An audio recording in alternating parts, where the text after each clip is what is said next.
Much better. Yeah, Much I better. can live with All that. right. It's all about respect. All about respect for the ladies today. Welcome. This is the Fright Club podcast. I'm Hope Madden. And I'm George Wolf, and we're from madwolf.com. And it's the best feminist horror, right? Are we doing fuzzy math again today? We are. Top 6, top 5. That's right. That's all right. But when there's too much, good to go around, top 6, top 5 is fine. And speaking of that, last week we had some great reaction, and actually some big time reaction from one of the big movie producers. Yeah, right? Andrea Adams tweeted a thank you to us. She's one of the producers on the movie My Amityville Horror. We did the best horror documentaries last week, and she thanked us for drawing attention to an underseen and really, really great movie. So you should check that one out. Yeah, so we appreciate that. As always, the comments, the questions, the feedback is always welcome. We're at Mad Wolf on Twitter. That's MADDWOLF. So that was a lot of fun. That was the best documentaries where once we got into it, we found there was a lot to talk about. Yeah. I think that we thought it was going to be a short episode, and we were wrong. We're like, oh, we don't need to pad this content. But I don't think we will need to do that today either. And we want to welcome our special guest, our senior feminist correspondent. Welcome, Melissa Starker. Thank you for having me. We're very glad and very excited because you guys have put together, basically, you two collaborate on this list, right? Mm-hmm.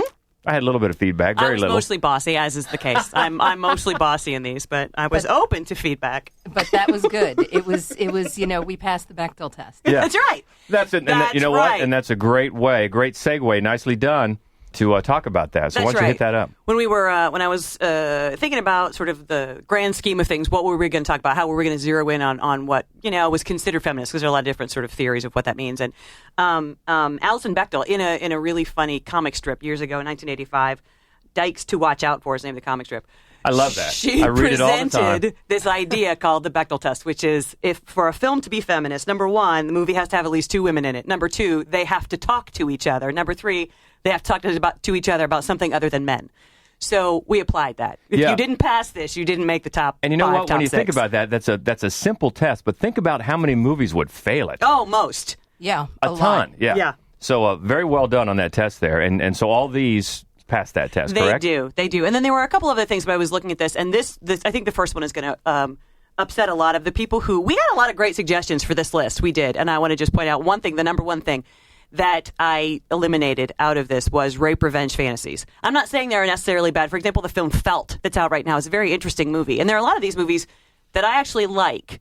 I just wouldn't consider them on this list. Now, to be fair, there's a writer, BJ Colangelo.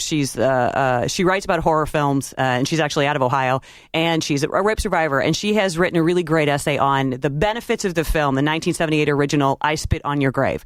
As an empowering feminist Day of the Woman kind of a movie. So having not been in that situation, I'm not going to try to discount these films across the board. But I did not, I'm going to take responsibility for it. I did not include any rape revenge fantasies in this list. Well, what's your take on that, Melissa? I have to agree with that. Actually, I saw I Spit on Your Grave at a very young age, and I would say that it honestly, it did give me a greater awareness of sort of women's roles in traditional horror film. That said, I would not recommend that anybody else sit through that. No. Yeah. So I am right there with you. There are some good Teeth. Teeth is an interesting movie to watch. It Felt, as I said, American Mary, actually, I like very much. A Canadian movie by the Soska sisters. Ms. 45 is pretty famous. I mean, I'm not dismissing them outright. I did not consider them in this list, is what I'm saying. Okay. All right. So then a couple of others. I love the movie Jennifer's Body. A lot of people don't. Our friend Craig at Screen Relish, I know he hates Jennifer's Body. I love that movie. Craig, what's up? I know. He's going to co-host next week, by the way. We do Best Brit Horror. We're very excited about that. But it's too much about sexualization of the one character. So I kind of, if that was really the main, I discounted those as well. And then the other, if the film is strictly Battle of the Sexes, men against women, Battle of the Sexes, I discounted those as well. So I wanted something that didn't have so much of an agenda. Just as it happens in this film, women have strong roles and in a lot of cases, in one in particular, it rethinks a very traditional sense of womanhood. So I appreciated that. Actually, a couple of them are like that. But you're a tough customer over there. There are actually a lot of horror movies with really strong female roles. There really are. Severance is one. Of course, The Loved Ones. You know that I love The Loved Ones is one. We've heard that once or twice. But typically it seems like there are a lot of really strong women characters in horror movies, but a lot of times that's tied to their sexuality in that they are the chaste, they are the innocent. Yeah. And that is how, the whole last girl theory, that's how they survive in a way. And so that ain't necessarily great either. No. Now, because I don't know, because I know, Melissa, you've been a film critic for a long time. Do you have a website? What is it? I have a Tumblr, onceovertwice.tumblr.com. All right, check it out. But what's your just overall feeling on horror movies in general? Are you a fan? I am a fan. I think there's something very cathartic about them in general, and there's just sort of it's one of the great examples with a good horror movie, as with any great movie, where you just totally get sucked in. It's a completely immersive experience.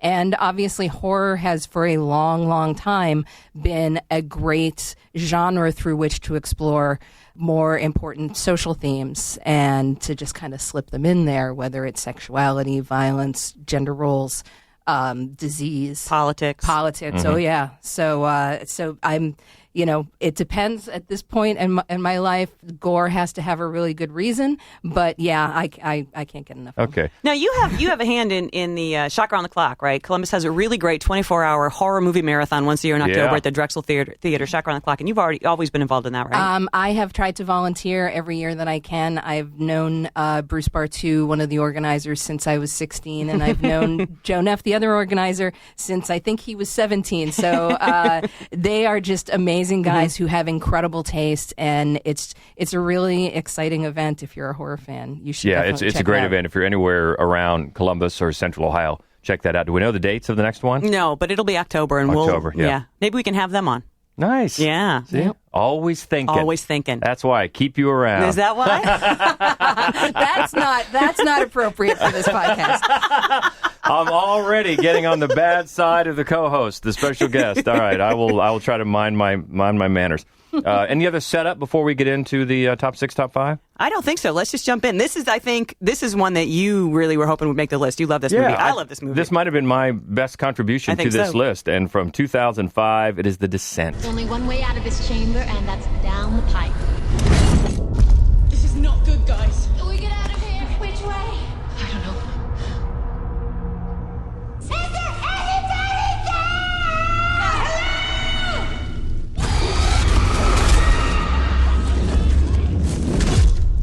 Yeah, this is one we've talked about a few times with good reason, because it's a monster movie. It's claustrophobic. It's freaky, but it's also all the people involved. The main characters are women. Yeah, so obviously they're talking to each other, and they're not talking about men. No, honestly, they're not. Although there's a love triangle involved. And to a certain degree, they all do get sort of drenched, and they're not unattractive. None of these women, but I try not to hold that against it. This is Neil Marshall, who also did Dog Soldiers. And it's a very similar film to me. It's a group of human beings trying to battle against monsters and leave. And it just happens that it's a bunch of women who went spelunking together, which I'm just going to say, don't do that. That's just stupid. That's just a stupid plan. Especially in an uncharted cave. Right. Don't do it. Right. Which they Juno, don't find... that's Juno's fault. Yeah, which they don't find out till later, and then, Juno... Well, and it's interesting because she, in a way, kind of follows into a traditional, the cattiness factor that sometimes comes up when you've got a group of women in a film, and that, it sort of brings up that soap opera aspect of there's that love triangle going on. But really the resourcefulness and intelligence wins out. I think so too. And in a way, I mean, it's if you it's very similar to a lot of films where you like The Cave, where there's a lot, or like you'd expect it to be a bunch of Green Berets, and the one of them who's really headstrong and he thinks he's going to be the leader, and he's really not as smart as he thinks he is, and that's that character. That's who Juno is. Totally. Yeah. And so, I mean, to a great degree, I appreciate that he basically just took, the blueprint for Dog Soldiers and it just cast all women in it. Right. And they can be flawed, and it's okay. Oh, yes. I think that's what I look for, is a female character who is highly flawed. Really, that helps all characters. It does. No, exactly. Yeah, it does. Plus, it helps that this movie is just scary as hell. It is scary. Oh, it's super scary. Edge of your seat. Yeah. You will not like to be in the dark after it. No, plus, because it's super claustrophobic. Long before you ever see, and that woman's leg snaps, and you're like, oh my God, she's never going to get out because they're in this cave. And then it's like, wait, I'm sorry, they're monsters as well? Yeah. Yeah. I know they're going through that tiny little narrow cave That's- to get to, and it's just like, there's something's going to be happening later on, but you don't care. You know what? Because all you can right now do it's like, get out of that tunnel, get out of that tunnel. Get I think that scene got me more than anything else because it gives you that little hint like she might get stuck there, Right. And Yeah. then I'm out. And the thing is, I'm out.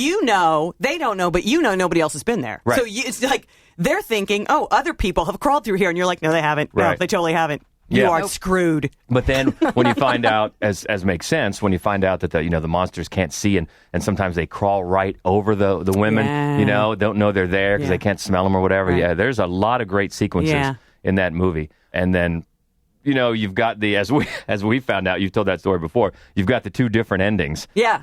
Yeah. Which, okay, I get why the filmmakers do that. Yeah. But I gotta admit, the American ending is the cheat ending. It's the one that they made second. I much prefer it. I much prefer the Really? cheat American ending, yeah. Probably because, as I've said before, I accidentally watched with my sister Julianne, who doesn't really like horror movies, and she lets me pick them out for. I accidentally watched, I didn't realize I was watching the original ending. And she beat the shit out of me. She was so mad. So, Not a happy ending. No. So I also, for that reason as well, I prefer the American ending. and any quick thoughts, I know, on the sequel? I didn't care for it. Joy Yeah. did, another sister, but I did not care for it. Did you see the I did the not sequel? see the sequel. Yeah, no, it's not. As is so often the case, doesn't really hold up. No. But so number 6 of our top 6, The Descent from 2005. Moving on to number 5, and this is one we've talked about. We're going to continue to talk about because we love it. From 2011, it's The Woman. This is our project, and it's a secret. What are we gonna do with her? We're gonna help her. We're gonna train her, civilize her, free her from herself, from her baser instincts. Do you really think we should be doing this?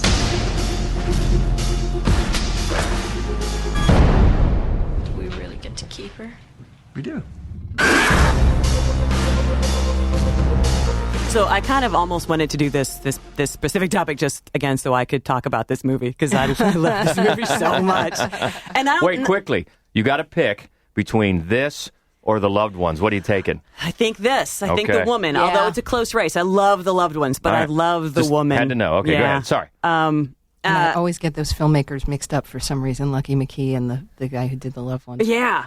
Yeah. And Lucky McKee has kind of a preoccupation. He's got several movies that could possibly have made this list. Yeah. So All Cheerleaders Die, which I did not care for at all, but he clearly had a feminist attempt in that one. And then May. Yeah. Which I'm not sure it's entirely feminist, but I mean I think that you could make that. It's a lovely movie. I love the movie. It's a lovely. I love the movie May. But It's empowering. But The Woman is so fascinating and completely rethinks gender roles, Yes. And I think, actually, it's very famously, it showed at Sundance, and a man in the audience stood up and screamed at the filmmakers and screamed at Pollyanna McIntosh, who plays the woman, that it was just an unconscionable film to make. And I think if you start off, you think to yourself, I'm watching horror porn, because what they do, this man, played by Sean Bridgers, he captures a feral woman, he chains her up in his shed, and he wants to, quote, civilize her, and he invites his family to help him civilize her. And you can think to yourself that you are watching the worst kind of misogynist film. But just one look at Pollyanna McIntosh, and you're like, no, they're in over their head. They're in over their head. Yeah. And in a way, you talk about gender roles. It also has fun with the family unit. Oh, yeah, I think, absolutely. and some dark comedy going on there, Oh, which yeah. I love that part of it. Yeah. Yeah, and it's just, it's saturated with gender role commentary. Yeah. It's like you think about the son. There's this girl that he thinks slighted him on the playground, and he gets back at her. Yeah. And it's just a very subtle way, and it's like, this is what he's been taught. And, but it's, see, I feel like the first scene you're seeing the woman, the feral woman, and she is playing the traditional hunter-gatherer role. And it's sort of established right from the beginning. Like you said, she is not what they're going to expect. No, No. she's not. And so in a way, there's definitely a revenge element, but it's, Right. but there's just so much else going on that it can't be as simplistic as that. Well, that's the thing I kind of wanted to bring up. Because of that revenge, you talked before about discounting a certain type of revenge. So why does this type of revenge work for you? Well, I think it's more an alpha situation. It's not so much that she's been raped and she's going to take vengeance so that she can sort of be whole again. She simply is the alpha in this situation, and at a certain point, she is going to make that clear. I don't think that because she is sexually abused in this movie. It is funny because when it's happening, you look at her face. Doesn't faze her. Right. Doesn't faze her. Right. And eventually she bites off his finger and then spits his ring back out at him and then chews up his finger. It's like, oh, nice. And there's so much, there's just so much going on in this movie that I think, to me, it'd be too simplistic to consider it just a rape revenge fantasy. Jack Ketchum wrote the screenplay, who is a long-time, very famous horror writer. And he writes things you don't want to read, but he writes them so well you can't help it. And that's, I think, really what is happening through a lot of this movie. You're just watching it going, I don't want to see this. This is not something I want to see happen. On the other hand, it's so brilliantly put together that you can't look away. Right. But at the same time, it brings up the ideas of there are certain things that people don't want to see. Mm-hmm.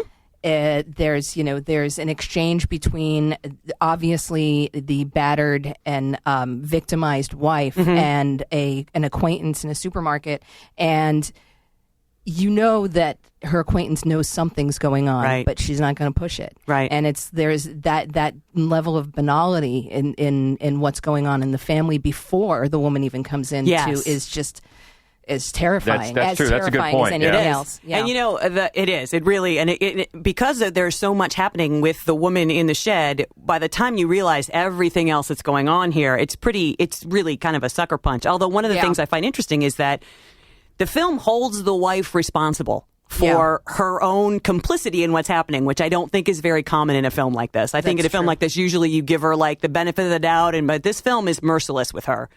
And then, like you said, though, George, there's a lot of really dark humor. And I always go back to the cookie scene. There's a great cookie scene, and it's pretty underplayed, but you're like, oh, okay. Yeah. What is this saying about the fact that they're all eating little men, all the women in the movie? They're just biting the head right off. Yep. Nice. Yeah, that's all that going on. And there's so many layers and subtext to it that add up to it.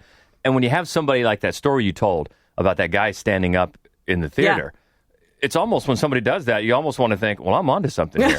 Right. Yeah. Really? Yeah. Because, that really is. It's the purpose of a horror film is not simply to entertain you. It's there to horrify you. That's what it's there for. And this one does it. Mm-hmm. And there are a few others that we wanted to mention, and kind of in this area, the anti-hero that you wanted to bring up. Yeah, I think the original is the Bride of Frankenstein. Is the original female anti-hero that you really root for, and she's not the hero of the movie. But I know that you love that movie. Right? You can't not. You can't not. It's one of the first examples of the sequel being as good or better than the original. I was going to say there's a lot of school of thought people that feel it's better than Frankenstein. I'm kind of in that. James Whale, amazing filmmaker. Yeah, but it's also one of your earliest examples of no means no. Yeah. Yes.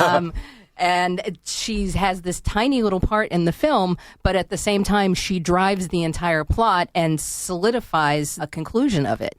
It's such an empowering part of the genre, and the fact that it was also, of course, based on a Mary Shelley book, woman writer entering a genre that women writers definitely did not enter into.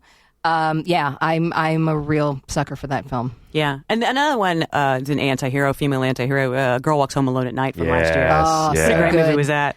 So good. It was. Oh my God, it was so much fun to watch. It was so stylish and beautiful. It was like a Jim Jarmusch film. Oh my God, I love that movie.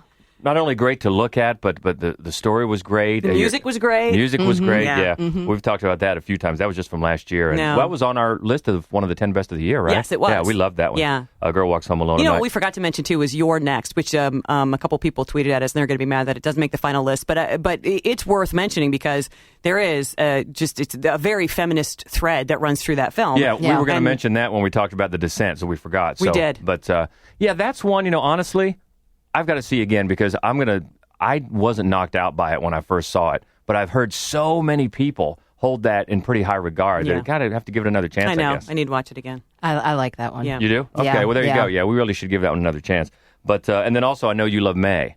I do love May, which we talked about a little while ago. Same filmmaker, and Angela Bettis, who also plays the wife in The Woman, and it's just a beautiful movie. I mean, it's pretty gory, pretty horrific, very, very funny, and just what a magnificent character, and very Frankenstein-y, actually. Yeah. So, Yeah. I like that word. Frankenstein-y. May from 2002. So those kind of all fall under the same category as The Woman, Yeah, kind the of the anti-hero. anti-hero. And that's number 5 on our list. Moving on to number 4 from 2000, it's Ginger Snaps. All it takes is one night and one bite. Let's get out of here.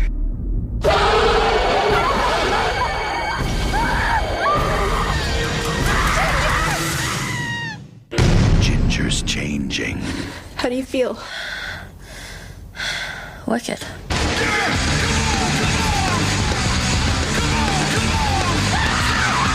They're just being normal teenage girls. Well, I mean, this is a terrific film, and it's, Canadian film may not have been seen by a whole lot of people, but it definitely has been developing a cult following since it initially came out. I think it seems to have a strong fan base among young girls, which is tremendous. But it's one of the things that's so interesting about it is that for a long time, the werewolf genre, which if you're not familiar, it's basically about a girl who's attacked by a werewolf right about the same time that she, quote unquote, becomes a woman. And The curse, get it? The curse. Yeah, even I got that. I caught that. So But the genre has definitely been connected with puberty, coming of age, all of these different impulses suddenly that you can't control, all of this hair growing places that you didn't expect. And I really, really love how this one turns it around and makes it a very strong feminist story. And it really centers on this tremendous relationship between these two sisters and actually what this is doing to that relationship.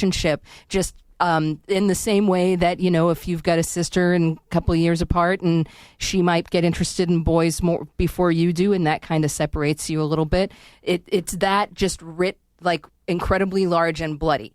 And it's like a lot of films, actually, when I was looking at this, in that they can have strong feminist characters. They maybe don't necessarily have strong feminist outcomes. But I really think that the younger sister, Bridget, she is, right up there in terms of horror movie heroines. Yeah. Emily Perkins. She was great. And then Catherine Isabel plays Ginger. And she also, since we'd mentioned American Mary earlier, she plays Mary in the movie American Mary. Oh, yeah. So she does a lot with feminist horror, actually. nice. Yeah. And this is one where I actually really liked the sequels. I did too. One, yeah. There's one that's like goes back in time. Yeah, I love was that one, weird. actually. And then there's another that sort of equates it all to like addiction, like drug addiction. Yeah, and that one, the drug addiction one, is a lot more Emily Perkins, the Bridget sister. Yeah. Now, I haven't seen the sequels. Are they all done by the same filmmaker? They're not the same writer, which I think is the big difference. Karen Walton wrote the original, and it's so full of it's so in your face with its metaphors, and it's actually really very funny. It's a very funny film, and Mimi Rogers plays the girl's mother, and she's hilarious. She's great. She is. The whole movie is really funny, and it's kind of, for me, it's kind of like a feminist version of Carrie. That's, there's a lot of similarities. It's, everything goes wrong on the first day of her period, and, she's already an outcast, although there are some differences, and one is that she has a sister, so it doesn't matter so much that she's an outcast. And then the other is that, as opposed to being a clairvoyant, she's going to eat you. But this is better because PJ Souls is not in it. That's right. She's not in it. The other movie, I'm going to get more hate mail. Yeah. George What's hates. wrong with PJ Souls? I don't care for the PJ Souls. He's not a Ramones fan, so he doesn't automatically come into it with that sort of love of her. I'm sure Randall she's was a formative wonderful character in my life. I'm sure she's a wonderful person. The other one, I know it's not a feminist film, but I think it deserves a mention in this sort of high school category, is The Craft. Yeah. Oh, yeah. Yeah, it's they're catty, they hate each other, they're bitchy. It's like every worst thing about a clique of females that you could. On the other hand, they're very strong characters, and aside from Skeet Ulrich, and who would not be preoccupied by Skeet Ulrich? Let's be honest. It's really all about just the females in the movie, and they turn on each other, and it's not. I wouldn't say again feminist outcomes, but I think that there's something there. Yeah. Absolutely. Man, Kraft and Mean Girls. Yeah. That should be a double feature. Yes. That's a good idea. That's a good idea. That's number 4 on our list from 2000, Ginger Snaps. And moving on up in a big way, number 3, classic from 1979, Alien. Final report of the commercial starship Nostromo. Third officer reporting. The other members of the crew, Kane, Lambert, Parker, Brett, Ash, and Captain Dallas are dead.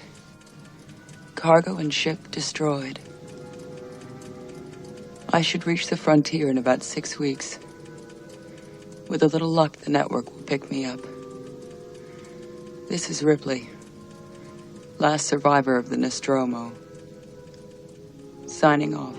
The one thing she doesn't mention in the sign-off is she should say, Ripley, badass. Oh, yeah. When she I think that goes without saying. It really does. And we've talked about that before, and with such good reason, because not only is this a great movie, regardless, but she is a total badass She is. and the hero. And, you think that she has killed it for good at the end. Of course, in the sequels, find out she doesn't. But that doesn't take away from the fact that it's a fantastic role, and she just knocks it out of the park. Yep. And none of it would have happened if they had just listened to her. That's right. That's right. Yeah. Yeah. Right from the very beginning. Right There's from the quarantine very for beginning. a reason. Yep. And she's trying to follow protocol, but of course you find out because they're the order is to bring it home. But that's absolutely right, and she wanted to finish it early, but she has to finish it late. Right. Yep. And famously, it was not originally written as a female character. So that was probably one of the most ingenious things that Ridley Scott ever did. And, it also completely altered the concept of the last girl. Mm-hmm. Yeah. Yeah, she's just the survivor is what she is. Yeah. And she gets smarter with each new film. Mm-hmm. She learns from her experiences. So just out of curiosity, how do you two, and I agree with all of that, but, late in the film, they do find a way to get her in her underwear. In her underwear. Yeah. So that's got to be, what do you think about that? I feel like it's never really stated out front. Clearly, they wanted to throw a little skin to the audience. Mm-hmm. And okay, fine.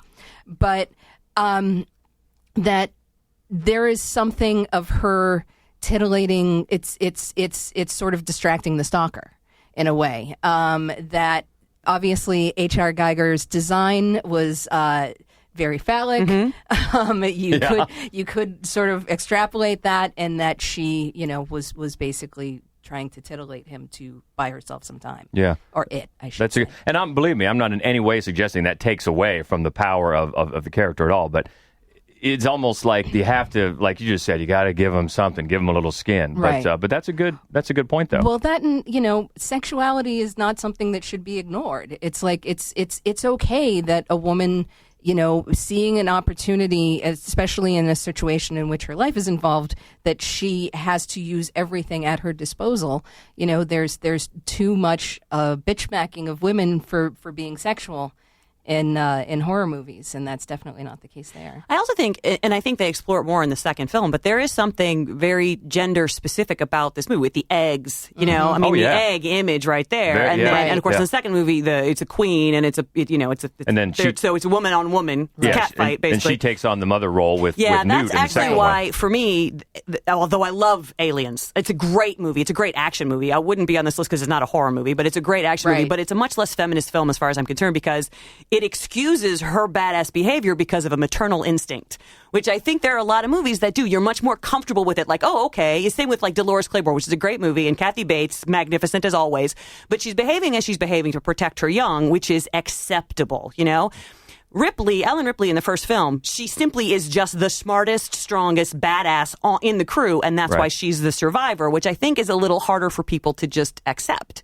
Yeah. Yep. Yeah, so that you think think about that. The movie came out in 1979, so harder from a general audience to just not even think about it and just accept it. Right, and it was, an incredibly fresh and novel idea, as was almost everything happening here. But also, on the other hand, really wise of Ridley Scott because it wasn't set in 1979. It was set far, far to the future, and he probably just thought, no, a couple of these crewmen would be women. They just would be. Yeah. And in doing so, just created one of the greatest characters in film. And we've mentioned that a few times. Oh, yeah. My favorite action hero in any movie ever. Awesome. Yep. From number 3 is Alien from 79. And number 2, another one from just last year that we've talked about on a few occasions, and it's The Babadook. You can't get rid of the Babadook. You can bring me the boy.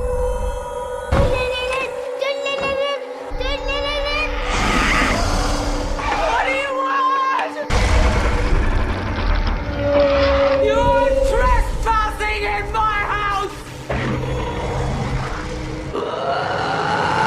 Well, speaking of the whole maternal instinct thing, one of the things that there's so many things to love about this movie and the way that the main character, played by Essie Davis, Amelia, is handled. And one of the things is it gives her license to have a hard time being a parent. Yes. Yeah. That, of course, that comes up a lot in all kinds of movies, but usually it's handled very jokingly. That really, what it comes down to is that you always got to deal, and you see just how hard it is for her to be a parent of a very rambunctious, if not mentally disturbed young boy. And as it goes along, you kind of understand why he is mentally disturbed. Totally. I mean, it's the film is so beautifully written, so that and I think brings the audience into her perspective right away, because I don't know anybody who saw the movie who didn't say inside of 5 minutes, I want to kill that kid.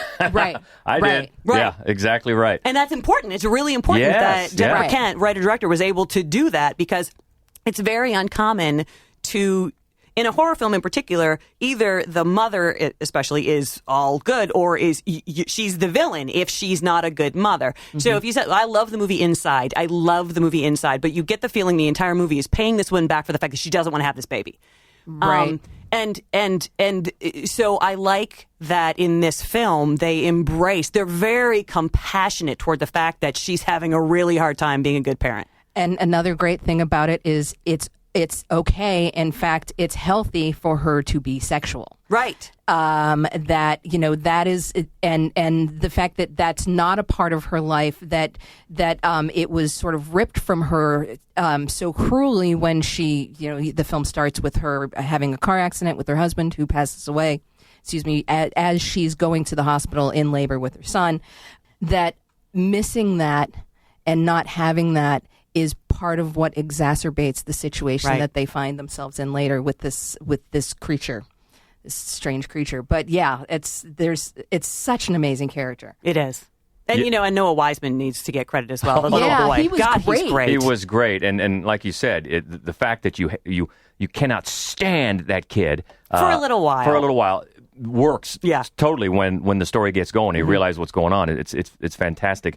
And I know every time we talk about this, I throw out, if you haven't seen the short called The Monster that it started with, please do that. It's on YouTube, and it's a lot more direct. It's not as good. It's a lot more direct about what she's trying to say. But if you like this movie, it's definitely worth seeing. Yeah, the subtext in this movie really threatens to break through the whole time, but it doesn't really diminish the overall effect. It's a super creepy movie. It is. It's a super creepy movie. Very much so. Yeah. And there are so many characters that try to portray her as the victim. It's like from school officials, her sister, everyone is and she the character just will not fit into that mold. Right. All right, we've got to number 1, not only on top of this list, but the top of Hope's all-time list of films, and it's from 1991, The Silence of the Lambs. You're very frank, Clarice.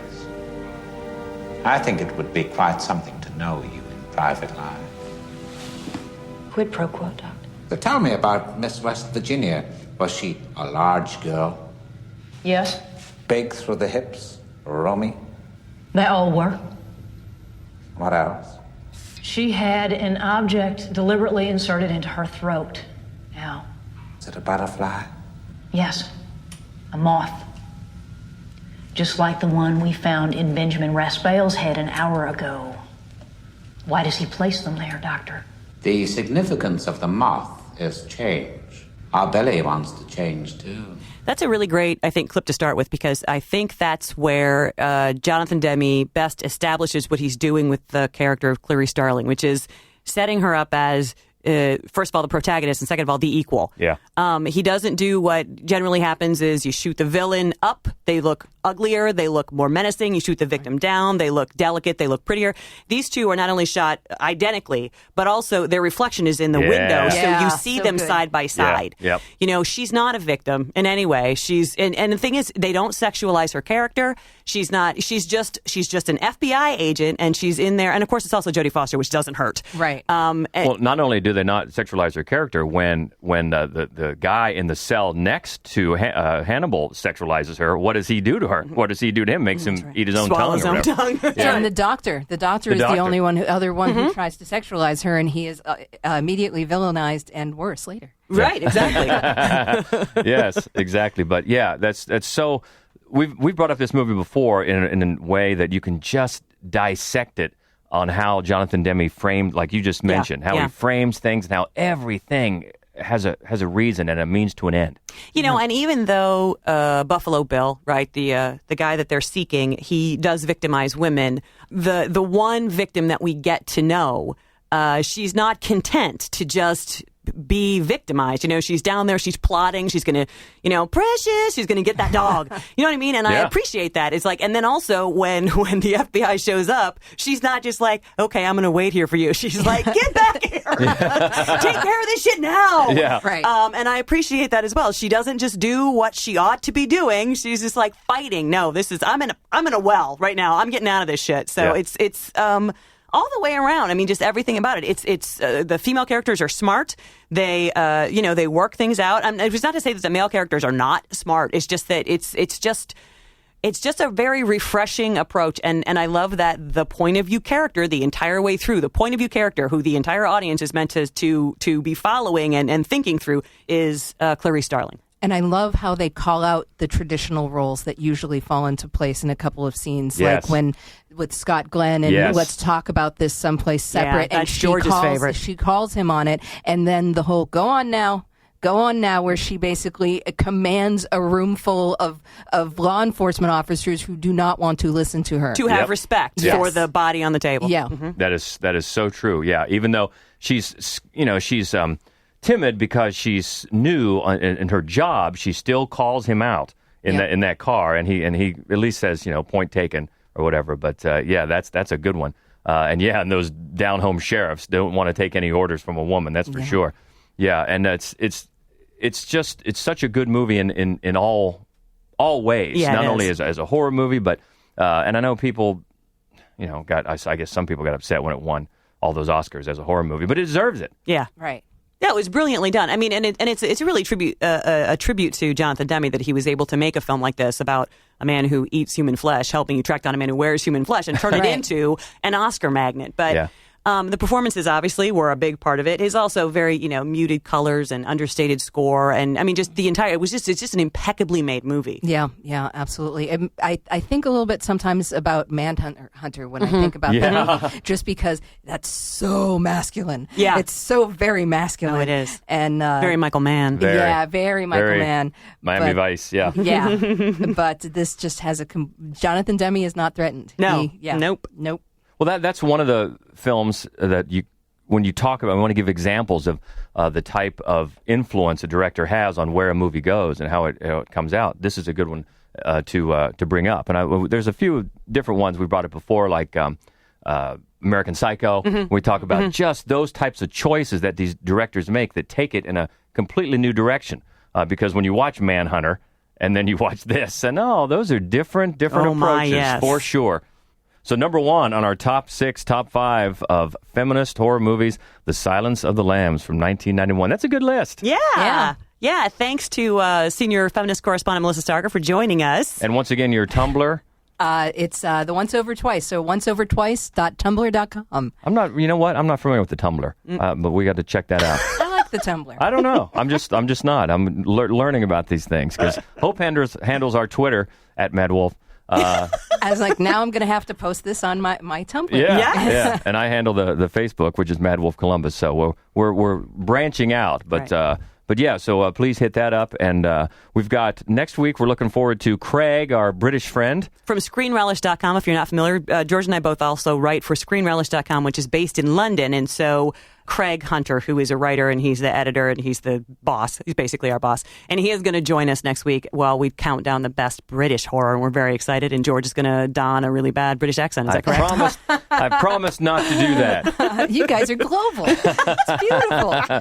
Yeah, so, and then we've got more in the pipeline. We continue to get great comments, great recommendations for future podcasts, and we love that. So keep those coming. And if there's anything you think we missed here, or you think we're off base, let us know, and we'll tell you why you're wrong. No. No. Just we love to keep that conversation going, as always, at Mad Wolf on Twitter. Also at goldenspiralmedia.com, the lovely people who host our podcast. You can contact us there as well. Yeah, you can always leave a message, too, to keep it rolling. So this was a good one. Good list of the top feminist horror. And not only because it's good content, but I don't think a lot of people talk about this. No, really. It's weird. We're blazing trails here at the Fright Club podcast. So we look forward to that. Thank you again to Melissa Starker. And until next week, stay frightful, my friends.